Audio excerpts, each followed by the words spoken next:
estilo de fazer política do Trump aí depende, né? Eu não diria que seja fascista, porque o fascismo clássico que a gente conhece era aquele que tinha as milícias organizadas, aquela coisa toda. Pode até desdobrar para isso. Mas o Trump mesmo, enquanto agente político, ele está entre o cesarismo e o bonapartismo, né? Que o Marx explicava bem lá no 18 de Brumário.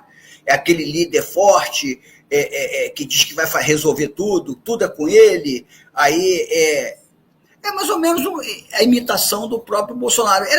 Eu acho que ele está mais para um Mussolini, né? Para um Mussolini, para essa coisa autoritária. Eu acho que eles vão tentar, eu acho que no futuro mais eles vão tentar dar um outro salto nesse sentido. Por quê? Porque com essa coisa da financiarização absoluta do capitalismo,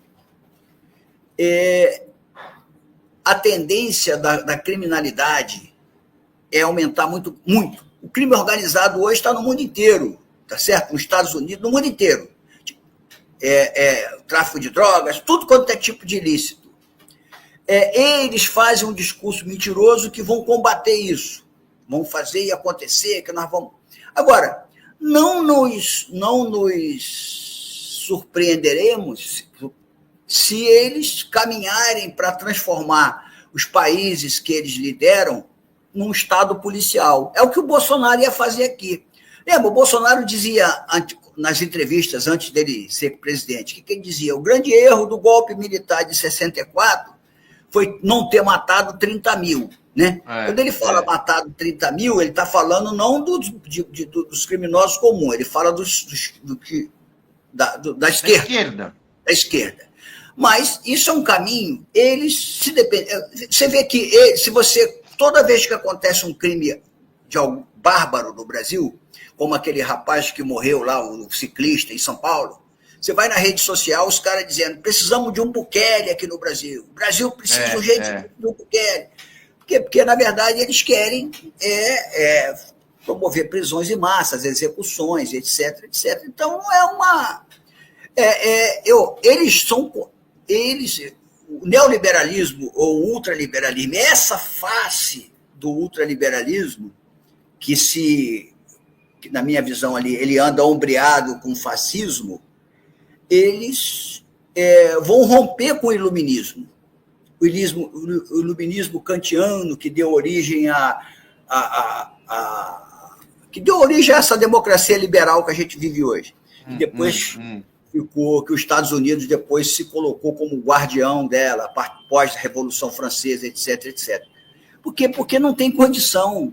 No atual estágio do capitalismo, onde todo mundo é ser humano, onde todo mundo precisa comer, todo mundo precisa se vestir, todo mundo precisa tomar alguma coisa, todo mundo precisa de uma diversão, de alguma coisa qualquer, ou de uma religião, não tem espaço. Não tem espaço. Por quê? Porque a renda vai se concentrando cada vez mais. Vai chegar um momento que o ilícito vai sair de todo tipo de controle, porque as pessoas precisam sobreviver. E aí eu estou dizendo, não que eu esteja fazendo aqui eu não acho, basicamente, que a criminalidade ela é fruto que esse foi um dos grandes erros também da esquerda brasileira e também no mundo. Né? A criminalidade ela tem um componente social, sim, é verdade? Em alguma medida, em algum tipo de crime. Mas quando ele se desdobra, quando o crime se desdobra para captura de território, colocar a comunidade carente como refém, né, com aquela circulação de armas pesadas, milícia, etc., isso aí já não tem nada a ver com questão social. Isso aí já tem no meio aí a maldade exposta, já tem aí a psicopatia, a sociopatia, isso aí é um outro tipo de coisa. Perfeito. Mas o ambiente degradado, a psicopatia, né, veja bem, hoje em dia, Vinícius, antigamente, só de uns anos para cá que a gente só vê falar que existe a palavra autismo. Quando eu era jovem, criança, eu ouvia: o menino é levado, o menino é arteiro, o menino é muito quieto, ele é macambúzio. Hoje, a ciência já descobriu que existe uma coisa chamada TDAH e autismo. A psicopatia e a sociopatia sempre existiu. Mas se você imaginar que nós vivemos numa sociedade no Brasil com mais de 210 milhões de pessoas, a quantidade, não à toa você vê a quantidade de pessoas que foram ocupar a porta dos quartéis depois que o Bolsonaro perdeu as eleições. O Bolsonaro, com esse discurso distópico do Steve Bannon, do Trump e de companhia limitada, ele fala para aquele que não tem capacidade de ouvir ninguém. Claro que não tinha só psicopata ou sociopata ali, claro. Tinha muito ali tinha muito oportunista, usurpador, autoritário, né? Não à toa, a gente há de lembrar, quando a gente pega os vídeos e os filmes da história, você vê a comemoração que setores da classe média e, inclusive, do povo fizeram quando teve o advento do golpe militar de 64. Aqui em Copacabana, onde eu moro, você pode ver, teve desfile popular, foguetório, foram lá, quem botou fogo no prédio da UNE em 64 não foi a polícia, foi pessoas daquela região, ligado ao lacertismo. Fizeram manifestações antes do golpe, pedindo o golpe, né? Então, é uma mistura. E alguns...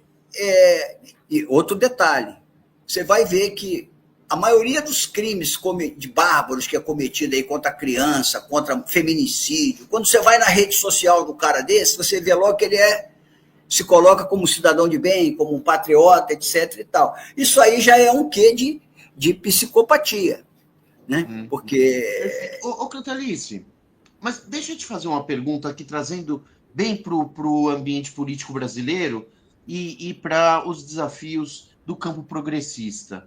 A gente tem, então, esse adversário, vamos dizer assim, que você desenhou muito bem. Quem é, como pensa, o que come, etc., como tem se desenvolvido e por que há um terreno fértil, um ambiente propício para esse desenvolvimento. Agora, a gente tem observado também, eu vou te perguntar se você tem observado, a gente por aqui observa muito, esse, não é um surgimento, mas enfim, esse início de nova expressão de alguns setores que alegadamente são do campo progressista, que vem fazendo um acompanhamento desse governo com uma postura bastante crítica e até de oposição ao Partido dos Trabalhadores. A gente teve recentemente aí uma entrevista do Gregório Duvier, esses dias, que viralizou, repercutiu bastante, em que ele fica falando que o governo do presidente Lula atualmente está cometendo os mesmos erros do da presidenta Dilma e de que está muito parecido com o momento em que houve impeachment. Há uma série de setores aí da esquerda que fazem críticas duras à condição da economia, aos planos e ações do Ministério da Fazenda, do ministro Fernando Haddad. Eu queria saber se o PT reconhece a existência, vamos dizer assim, dessa esquerda antigovernista ou antipetista, e se sim, se deve haver uma espécie de diálogo, se há espaço para todo mundo na esquerda, é assim mesmo, ou se deve haver uma busca por uma unidade maior dentro do campo progressista. Enfim. Olha só, eu tenho visto, eu vi esse do Gregório, tenho visto aí na rede aí vários críticos. Primeiro eu quero dizer para você o seguinte, nós do PT temos absoluta confiança na gestão que o Haddad está desenvolvendo. Nós temos convicção de que, a partir do segundo semestre, as coisas vão começar a ficar mais claras na economia. Eu acho que o único erro que nós cometemos foi que, eu falei isso já para ele, inclusive, para o próprio Fernando Haddad, que eu acho que o grande erro que nós cometemos foi não ter ido para a televisão no terceiro, quarto dia de governo, pegado uma lousa, aproveitar que ele é professor e dizer, olha aqui, olha a situação das contas públicas que eu peguei, olha aqui. Quero te dizer que o governo Lula ter crescido 7% em 2 anos foi uma proeza inominável. Por que eu te digo isso? Porque o Bolsonaro afundou, junto com o Paulo Guedes, arrombou a economia nacional. Você vê que ele contou uma mentira, como é que as pessoas... Ele contou uma mentira dizendo que em 22 teve superávit. Para fazer isso, ele deu aquele calote de 90 bilhões nos precatórios. O Bolsonaro e o Paulo Guedes não deixaram R$1 no caixa para pagar o que eles denominaram de auxílio emergencial, que nós renominamos como Bolsa Família, de R$600, e o Lula, inclusive, aumentou de 600 para 720 para quem tem criança até 6 anos. Não deixou R$1. Então, portanto, se o Lula, com a habilidade política que tem, e o Haddad não fossem para o Congresso convencer de que era preciso fazer aquela PEC da transição, que a grande mídia chamava de PEC do estouro, não ia ter dinheiro para dar para essas pessoas. Em vez de ter 30 milhões de pessoas passando fome aí no Brasil, que o Bolsonaro deixou, ia ter 100. Então, portanto, o que isso nos prova, Vinícius? É que o Bolsonaro e o Paulo Guedes, o Bolsonaro, se tivesse ganhado as eleições de 22, ele ia dar um choque na economia, como o Milei fez. Olha o que nós escapamos. Pensa eu e você aqui hoje, na situação brasileira, no nosso país, que é muito mais complexo e muito maior do que a Argentina, se tivesse aplicado, se o Bolsonaro tivesse ganho as eleições e aplicado... Estou nem falando da ditadura que ele ia instaurar, não, que o Bolsonaro ia instaurar aqui um Estado policial. Talvez hoje eu e você não tivéssemos aqui fazendo essa live. É possível. Mas ele ia dar um choque na economia, está claro. Porque, por exemplo, eles perderam as eleições e quando a gente foi fazer a transição não tinha informação. E quando o governo... Aí foi os técnicos, né? Porque essa é a importância de você ter um serviço público aqui que seja estável, né? E que comprometido com os interesses nacionais, da gente ter a informação de que não tinha dinheiro em caixa para honrar os compromissos do auxílio emergencial. E mais. Eles deixaram 4 milhões de pessoas na fila do INSS. 4 milhões de pessoas com direito adquirido, porque trabalharam para isso. Eu não estou falando de programa social, não. Para receber uma aposentadoria de que eles já gozavam do direito, é isso? Não, tinham na fila, a pretexto de ter os documentos averiguados, porque todo mundo tem que ter o documento averiguado. Eles deixaram 4 milhões de brasileiros que com direito. Por quê? Porque o cara trabalhou. Era só você testemunhar, falar assim, você só trabalhou 34 anos, então falta mais um. Mas não. Eles simplesmente zeraram a fila. Do início do governo Lula para cá, já entraram quase 3 milhões e 500 mil, porque tinham direito adquirido, 35 anos de trabalho, pessoas que tinham até mais. Então, portanto, ele represou. Então, não teria... Assim é fácil obter superávit, né? Exato.